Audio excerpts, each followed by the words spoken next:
Emperor Constantine was guilty of meddling with the business of the churches and thus breaking down the separation between church and state. The church leaders who accepted the yoking of church and state were following their own pragmatic thinking rather than God's word. Pragmatism means to trust in what seems to work rather than what God's word says. They were taking the easy path by joining hands with Constantine.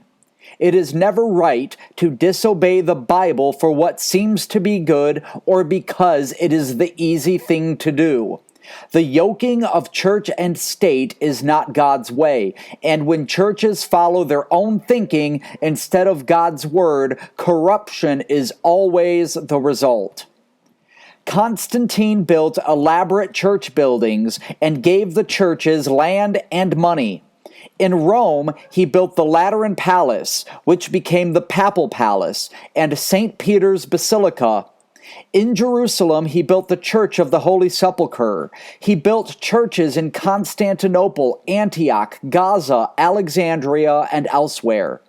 He heaped worldly prosperity upon church leaders who submitted to him. This corrupted them and increased the number of worldly-minded men who saw the ministry as a path to personal advantage. The pastors of the state-sponsored churches borrowed pagan doctrines and practices and Christianized them, which replaced the power of godliness with a simple form of godliness. These ministers lived like pagan princes, heaping up riches and wearing extravagant clothing. This was a true display of the warning found in 2 Timothy chapters 3 and 4.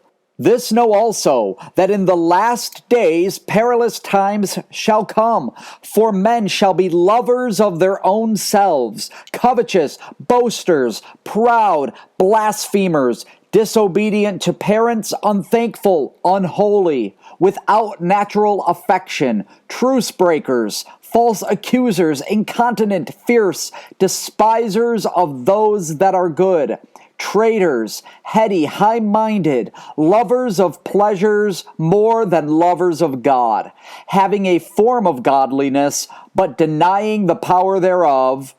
From such turn away.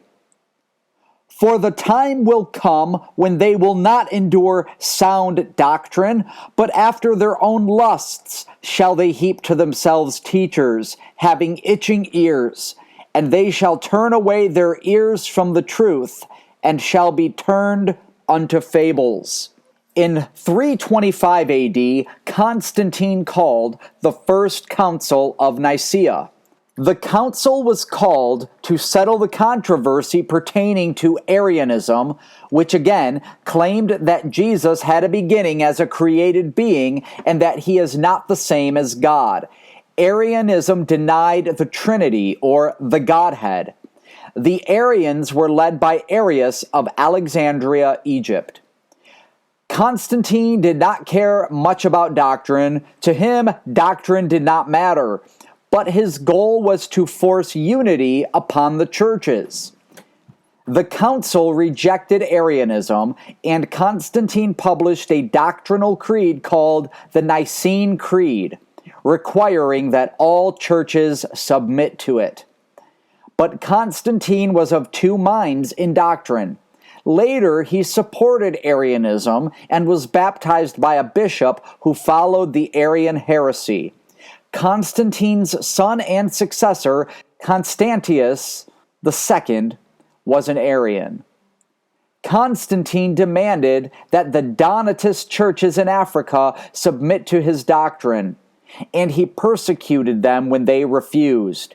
He believed that, quote-unquote, schism in the universal church is wrong, and that it is of Satan, which is what all in the ecumenical movement even believe today.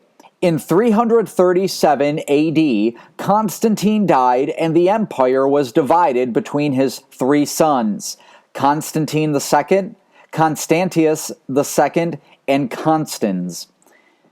In 380, Theodosius I, who is called Theodosius the Great, made Roman Catholic Christianity the official state religion.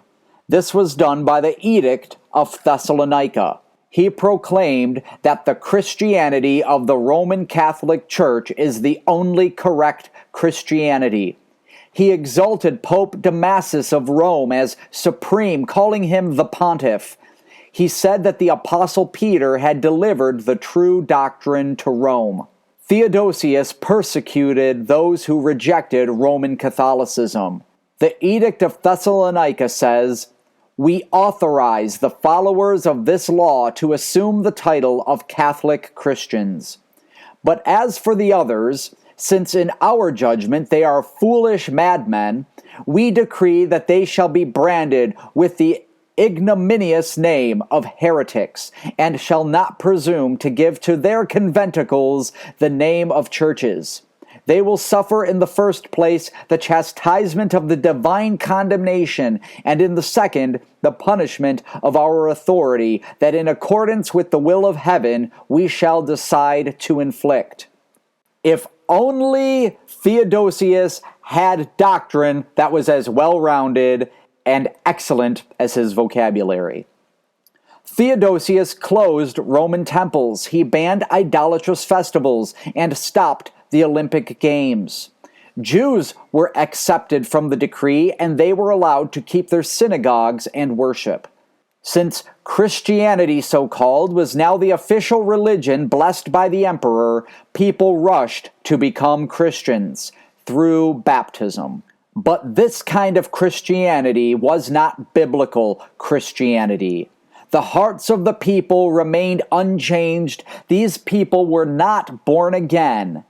They were simply baptized, cultural, nominal Christians. The union of church and state continued throughout the history of the Roman Catholic Church until recent times. We will even see that the early Protestant leaders brought this heresy out of Catholicism and established church states in future studies.